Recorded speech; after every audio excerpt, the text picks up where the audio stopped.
And hello again from Fox News in Washington.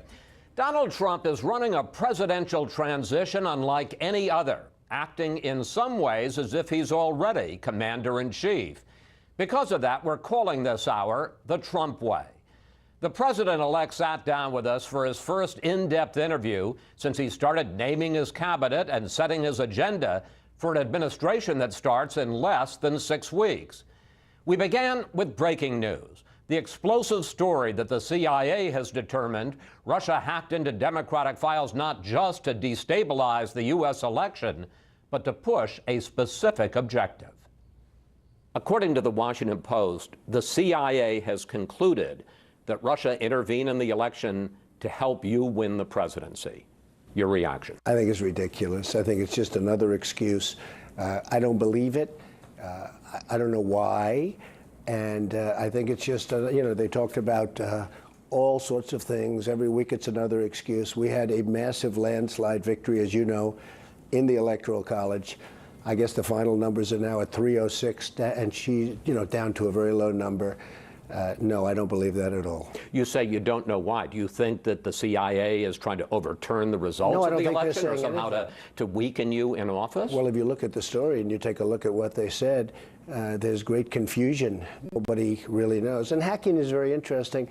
Once they hack, if you don't catch them in the act, you're not going to catch them. They have no idea if it's Russia or China or somebody. It could be somebody sitting in a bed someplace. I mean, they have no idea. So why would the CIA put out the story that the Russians wanted you to win? Well, I'm not sure they put it out. I think the Democrats are putting it out because they suffered one of the greatest defeats in the history of politics in this country. And frankly, I think they're putting it out, and it's ridiculous. We ought to get back to making America great again, which is what we're going to do. And we've already started the process. You've said repeatedly you don't believe the intelligence community's analysis that the Russians were involved. You take a look. They're not sure. They're fighting among themselves. They're not sure. But the question is, these are the folks you're going to have to rely on to know what's going on in the world. Of course, they've made changes, at the top. I mean, we're going to have different people coming in because we have our people, they have their people, and I have great respect for them. But if you read the stories, the various stories, there's disputing. I mean, they're disputing, and certain groups don't necessarily agree.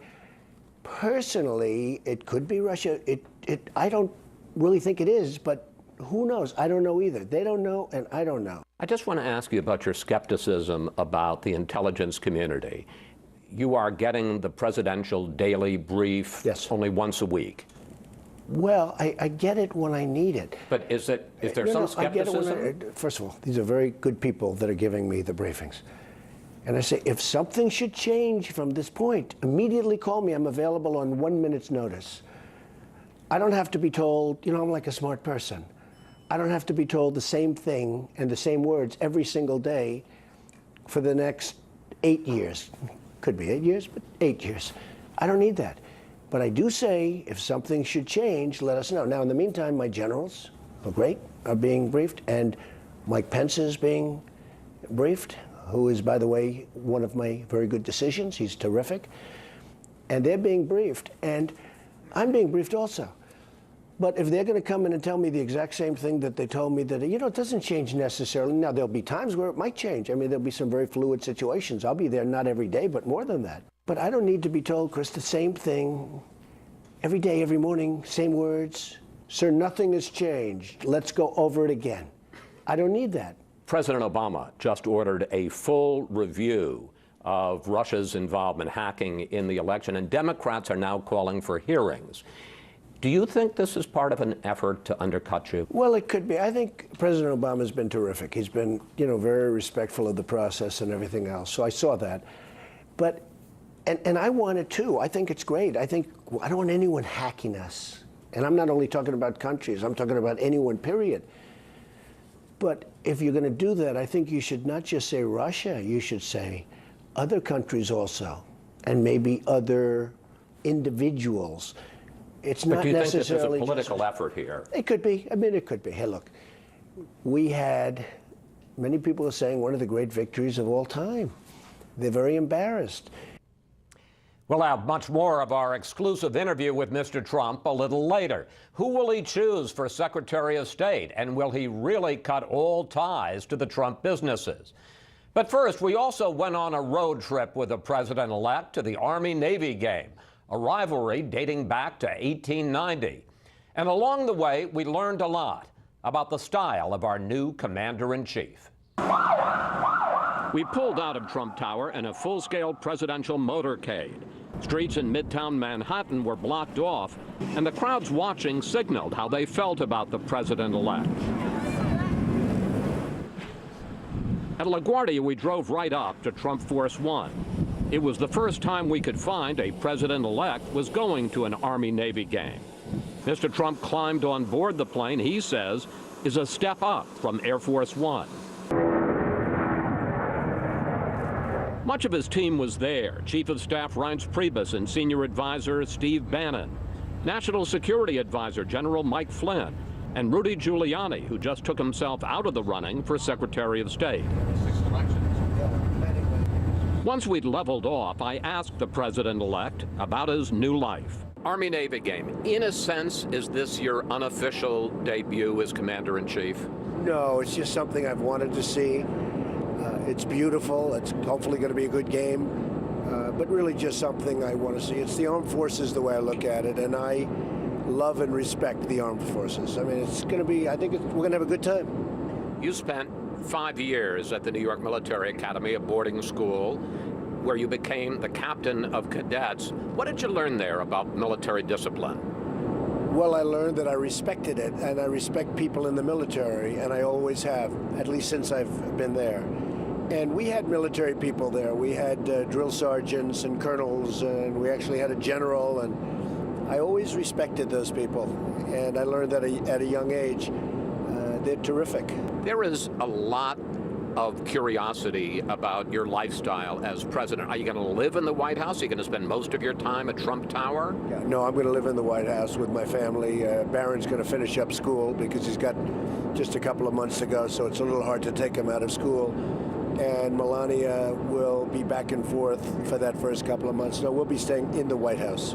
You talk about the fact that Mrs. Trump is going to stay back in New York with Barron until he finishes school. Are you going to be lonely rattling around in the White House by yourself for a few months? No, I'll be working. It's a very special place, and it represents so much. And there's a lot to do. There's a lot to do, more than I even thought. It's so many things we can do to make America great again. I mean, that's what it's all about. And I'll be working. I won't be lonely at all.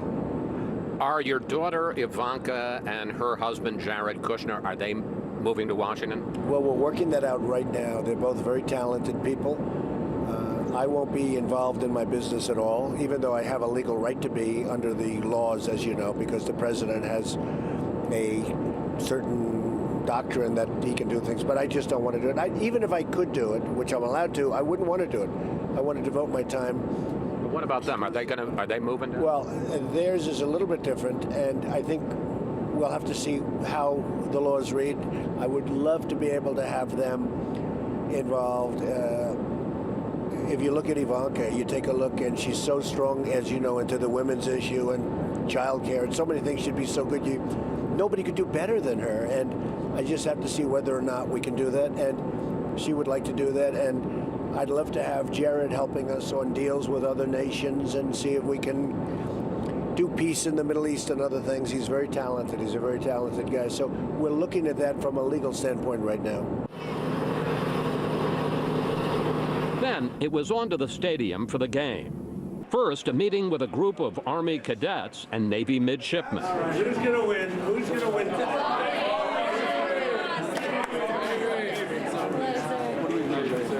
Shake hands, we're going. Yes, huh? How you doing, sir? You know, they have a couple of interviews. We'll want to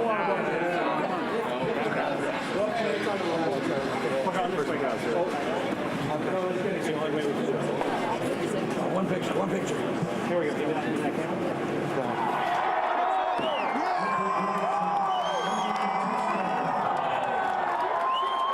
And when he appeared in public to greet the crowd from a balcony, he received a big ovation.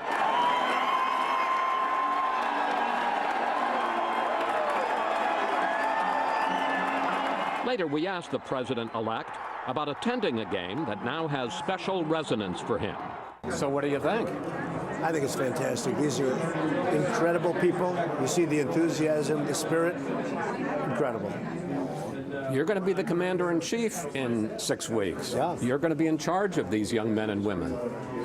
Thoughts about that? Big responsibility. We have to make the right decisions. It really is. It's a daunting responsibility, and we'll do the job. And if you missed it, Army beat Navy 21-17, its first victory over the midshipmen in 15 years. The campaign is over, but the president-elect continues to break the rules when it comes to building his administration and setting his agenda. And that's where we began this part of the conversation. We're calling this program the Trump way, because I got to tell you, in almost 40 years of covering presidential transitions, I have never seen anything like this. You are setting markers for foreign countries, you're telling corporations and unions what to do, and you're not even in office yet. What can we expect when you're actually the president? My attitude, I want to make good deals for this country. I don't need a $4.2 billion airplane to fly around in, okay? I don't need that. And especially when it's totally out of control, because, they've lost control of it. And I let them know that I don't want this. I just see things that's so incredible. You look at the F-35 program with the money, the hundreds of billions of dollars, and it's out of control. And the people that are making these deals for the government, they should never be allowed to go to work for these companies. They make a deal like that, and then a year later, or 2 years later, or 3 years later, you see them working for these big companies that made the deal. I'm going to put a very, lobbyists I'm doing, this is bigger than the lobbyists. When people order from these massive companies, these massive deals, I don't want the people that are making these horrible, and they're horrible deals, the overruns, the cost overruns, I don't want them going to work for the companies after the deals are made. They should have a lifetime restriction. In the last few days, you have named cabinet heads, department, agency people, at EPA, at Labor, at Health and Human Services, Education, who are diametrically opposed to what those agencies have been doing for the last 8 years. Fair to say that you're going to take a wrecking ball to the Obama legacy? No, I don't want to do that at all. I just want what's right. EPA, you can't get things approved. I mean, people are waiting on line for 15 years before they get rejected, okay? That's why people don't want to invest in this country. I mean, you look at what's going on, and you can look at a jobs report, but take a look at the real jobs report, which are the millions of people that gave up looking for work, and they're not considered in that number that's less than 5%, okay? I mean, we have jobs that are in the pipeline, and I deal with all the executives, the big ones and the small ones. I have really gotten to know this country, and when you have to wait 10 and 15 years for an approval, and then you don't even get the approval, it's no good. So we're going to clean it up. We're going to speed it up. And by the way, if somebody is not doing the right thing, we're not going to approve. Let's talk about the environment, because in the last week you met with Al Gore and you met with Leo DiCaprio, famous environmentalist. And they were good meetings. And on the other hand, you appointed Oklahoma Attorney General Scott Pruitt to be the head of EPA. Speed up the process. He's been suing EPA. Sure. At one point in the campaign, you said it's a hoax. Yeah, I think it's a big scam for a lot of people to make a lot of money. In the meantime, China is eating our lunch because they don't partake in all of the rules and regulations that we do. On the other hand, you told the New York Times that you're open-minded about it. I am open-minded. So where are you on the environment? I'm still open-minded. Nobody really knows. Look, I'm somebody that gets it. And nobody really knows. It's not something that's so hard and fast. I do know this. Other countries are eating our lunch. If you look at what China's doing, if you look at what I could name country after country. You look at what's happening in Mexico, where our people, our plants are being built, and they don't wait 10 years to get an approval to build a plant, okay? They build it like the following day or the following week. We can't let all of these permits that take forever to get stop our jobs. I won because of the fact that people that are great, great American people have been forgotten. I call them the forgotten man and the forgotten woman. They've been forgotten. And you, in all fairness, and all of the folks in your world in business, you forgot about these people. They're not going to forget about them in 4 years. They're already trying to figure out what happened. But I understood it because I understand our country. Let me ask you a couple of specific questions.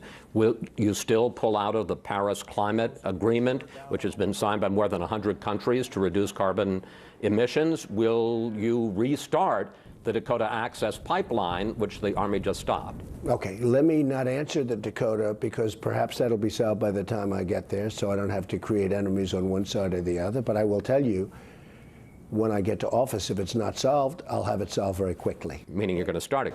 I'm not saying anything. I just say something will happen and it'll be quick. I think it's very unfair.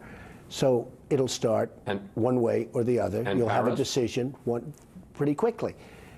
And also the Keystone Pipeline, you're going to have a decision fairly quickly. And you'll see that. Now, Paris, I'm studying. I do say this. I don't want that agreement to put us at a competitive disadvantage with other countries. And as you know, there are different times and different time limits on that agreement. I don't want that to give China or other countries signing agreements an advantage over us. You have already named 3 retired generals to top positions. Any concern about having too many military men at the top of your administration? Well, President Obama named 3 generals also, and no, these are tremendous people. Sort of, in certain cases, they transition into civilian life. But I like generals. I think generals are terrific. You know, they go through schools and they sort of end up at the top of the pyramid, and that's like a test. They passed the test of life. That's how they got to be a general and other people didn't. So I sort of like generals. And I like the 3 that I have very, very much. Have you settled on a Secretary of State? I'm getting very close. I'm getting very, very close. Do you know who it's going to be? I have someone in mind that I think will be really fabulous. I think we're going to have one of the great cabinets ever put together. And we're getting that kind of review, which is nice. So let me ask you about Rex Tillerson. Okay. Head of ExxonMobil. Why does a business executive make sense as the chief diplomat? Well, in his case, he's much more than a business executive. I mean, he's a world-class player. He's in charge of, I guess, the largest company in the world. He's in charge of an oil company that's pretty much double the size of his next nearest competitor. It's been a company that's been unbelievably managed. And to me, a great advantage is he knows many of the players, and he knows them well. He does massive deals in Russia. He does massive deals for the company, not for himself, for the company. He's the Secretary of State. No, but I have tremendous respect for him. He's a world-class player. I'm trying to get you to say But I have others. I know you are. And you're doing very well. But I have others also that I think, I mean, Bob Corker is a fantastic guy. Mitt Romney, I've really gotten to know him, and I get along with him really well. But these are, these are all very different types of people. But when you ask me about Rex, I mean, he's a world-class player. There's no question about it. Just after our interview, there were media reports that Mr. Trump has decided to name Tillerson to be Secretary of State.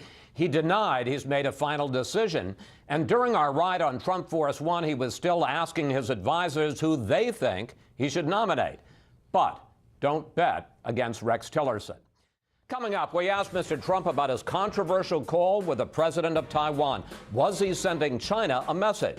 And what will become of his business once he's sworn in? As Fox News Sunday's The Trump Way continues. Home Advisor is a very easy way.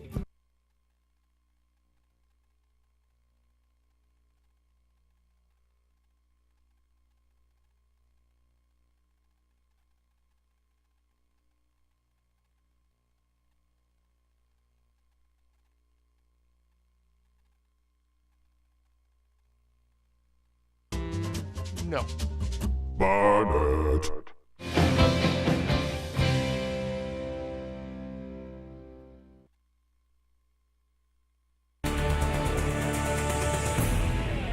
And we're back now with this special edition of Fox News Sunday, The Trump Way. Donald Trump rattled the relationship between China and the U.S. when he spoke with the leader of Taiwan, breaking with decades of U.S. diplomacy. Now he's doubling down on that decision. Back to our exclusive interview with the president-elect. You recently took a call from the president of Taiwan, and on the Sunday shows, including ours, some of your top aides said, oh, it was just a congratulatory call. But the next day, some of your top aides said, no, in fact, you had been thinking about this for weeks in advance to send a message. It's So all which- wrong. So It's which all is wrong. it? No, it's all wrong. Not weeks. I took a call. I heard the call was coming probably an hour or two before. I fully understand the one China policy, but I don't know why we have to be bound by a one China policy unless we make a deal with China, having to do with other things, including trade. I mean, look, we're being hurt very badly by China with devaluation, with taxing us heavy at the borders when we don't tax them, with building a massive fortress in the middle of the South China Sea, which they shouldn't be doing, and frankly, with not helping us at all with North Korea. You have North Korea, you have nuclear weapons, and China could solve that problem, and they're not helping us at all. So I don't want China dictating to me, and this was a call put into me. I didn't make the call, and it was a call, very short call, saying, congratulations, sir, on the victory. It was a very nice call, short. And why should some other nation be able to say, I can't take a call? I think it actually would have been very disrespectful, to be honest with you, not taking it. You recently intervened with Carrier to save about 1,000 jobs Right. from moving to Mexico. And you've said at one of your rallies, you're asking for a list of 10 companies that are thinking of outsourcing so you can call them as well. Should the President of the United States be calling companies? I mean, how would you have felt if Barack Obama gets on the phone and says, hey, Donald, here's how I want you to do business? I would have been honored. So let me just tell you. Honored? I don't have to do it myself. I have great people. We have top smart people. But it's so easy to do. And we're going to have to impose a major tax on companies that leave, build their product, and think they're going to sell it right through our border like we're a bunch of jerks. But We're what gonna about the free market, sir? that's not free market when they go out and they move and they sell back into our country. But that's the free market. They made a decision. It makes. No, that's the dumb market, okay? That's the dumb market. I'm a big free trader, but it has to be fair. So what's happened is we have lost, over a period of years, short years, 70,000 factories in this country. Chris, 70,000. I always say to people, I think it's a typo. How could it be so many? 70,000 factories. We're being stripped of our workers. We're being stripped of our jobs. Our good jobs are really going down. And we've got to stop it. And the only way you're going to stop it, the nice way, is we're reducing taxes very substantially for companies, so they're not going to have to leave because of taxes. We'll be reducing regulations. Now, those are the nice ways of doing it, and everyone loves it, and everyone's happy. Businesses, way down. Also middle class, but way down. Okay, taxes and regulations. But when a company wants to move to Mexico or another company or another country, and they want to build a nice, beautiful factory, and they want to sell their product through our border, no tax. And the people that all got fired, so we end up with unemployment and debt, and they end up with jobs and factories and all of the other things. It's not going to happen that way. And the way you stop it is by imposing a tax. Now, I've come up with a number of 35%. There is no tax if you don't leave. There is no tax at all. You know, people are saying they don't understand really what I'm doing. I read the Wall Street Journal the other day. Honestly, their editorial board doesn't get it. I don't think they understand business. I don't think the Wall Street Journal editorial board, and I know some of them, they're really nice, I don't think they understand business. They don't understand what I'm saying. There's a 35% tax, but there is no tax if you don't move. But if you move your plant or factory and you want to sell back into our country, you fire all your people, there are going to be consequences for that. There are going to be consequences. You know what's going to happen? What? I'll tell you. Yeah. Nobody's going to move. They're not going to move. They're not going to leave. They're going to stay here. You're keeping your stake in Celebrity Apprentice. According to the New York Times, you're going to shift operations, but you're going to keep your stake in your real estate business. Well, essentially, I'm not going to have anything to do with the management. I know, of the but isn't that a huge conflict of interest, sir? When I ran, everybody knew that I was a very big owner of real estate all over the world. I mean, I'm not going to have anything to do with the management of the company. You know, when you sell real estate, that's not like going out and selling a stock. That takes a long time. I'm going to have nothing to do with it. And I'll be honest with you, I don't care about it anymore. I'm so focused on doing a great job as president. I don't care if our rent roll goes up a little bit or down. I couldn't care less. But you hammered. My executives will run it with my children. It's a big company. It's a great company. But I'm going to have nothing to do with management. But you hammered Hillary Clinton over the Clinton Foundation and paid. Well, that's different because she's and taken in massive amounts of money from foreign countries and other and things. paid to play. It is impossible to figure out where the Clinton Foundation ends and the State Department begins. It is now abundantly clear that the Clintons set up a business to profit from public office. This Well, is wait a different. minute. You're going to be making massive amount of money. If somebody rents a hotel room? Foreign countries are already booking events at the Trump Hotel in D.C. You've got business operations, deals with foreign countries. Chris, this is all stuff that's done. Isn't this on steroids? No. Foreign interests trying to curry favor with the President of the United States. If I were going to do new deals right now, I am turning down billions of dollars of deals. I will tell you, running for president, the money I spent is peanuts compared to the money I won't make. And that's okay, because this is so important. What I'm doing is so important. This is a calling. This is a movement. It's not just me. It's millions and millions of people, and you got to see it firsthand. I'm not going to be doing deals at all. Now, that would be, I don't even know if that's a conflict. I mean, I have the right to do it. You know, under the law, I have the right to do it. I just don't want to do it. I don't want to do deals because I want to focus on this. But by my not doing deals, I turned down 7 deals with one big player, great player, last week because I thought it could be perceived as a conflict of interest.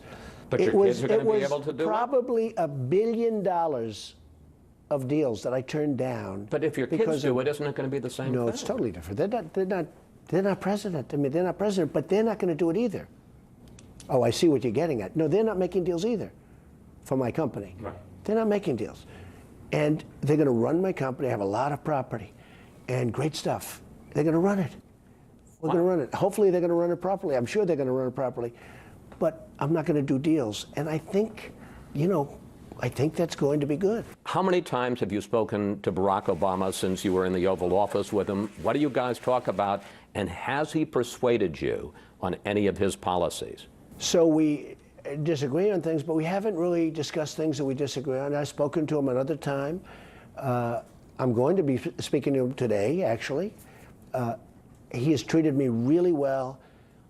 He's made us feel very welcome. But on the Iran nuclear deal, relations with Cuba? Well, I don't want to tell you what we discuss, but, and some of it I've agreed with him. A lot, people don't read about the stuff that you agree on. But there are things that we disagree on, and probably never going to be able to change that. But we do get along well. I'm surprised at how well we get along, and I think he might say the same thing, and I think you're seeing that from him. Mr. President-elect, Thank you. Thank you for your time. Thank you very much. A look at Trump Force One, Donald Trump's iconic plane that we took from New York City to yesterday's Army-Navy game in Baltimore. On that flight, Mr. Trump shared what was going through his mind on a long election night. You may be surprised. Well, I thought I was going to win big, and then I got these exit polls from you and others, and I was called by Ivanka, I was called by Jared, and they say these exit polls aren't looking good. And I felt okay because, I wouldn't say great, but I felt okay because I don't think anybody ever worked harder in that last, couple of months. I think I outworked everybody. You were prepared to lose. Well, do we have a choice, right?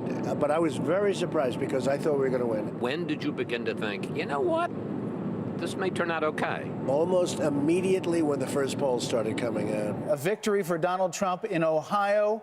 As an example, Ohio came out.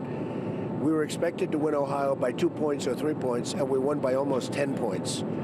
We were expected to win Iowa by 5 or 4, and we won by more than 10. Now it's around midnight, and Pennsylvania's too close to call, Michigan's too close to call, Wisconsin. That's the difference between winning or losing the presidency.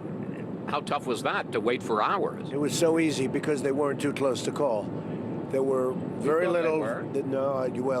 No, you people, I think you were just trying to get some more commercial time in there because honestly, Pennsylvania had 1% left, and I was leading by a tremendous number of votes. There was no possible way. Wisconsin, I was leading by a lot of votes, and there was very little left. Donald Trump will be the 45th president of the United States. Do you remember who the first person was to say, Mr. President? My wife, my family, my daughter, and then everybody just started going crazy. And that moment, when they say, Mr. President, President of the United States, what did you think? Well, it is a very surreal situation. I mean, all your life you're watching that on television. There's nothing better to watch. I know the folks at ESPN were saying that's one of the great things they've ever watched. And, you know, they watch all the great games and the fights and all of the things. And they said, one of them said it's the single greatest event they've ever seen. Boy, that map had a lot of red. You know, for people that were saying that there is no path, you know, before that was started, you're saying, All right, I said that. I said, well, it's got a very narrow path to 270. unless you win states that nobody's ever won before as a Republican. So it was a very exciting evening, and I'll tell you, the thing I'm most excited about is doing a great job. That's what I'm most excited about, because that's where it all started. And we came up with a phrase, I did. I'll take credit for this one, Make America Great Again, and that's what we want to do.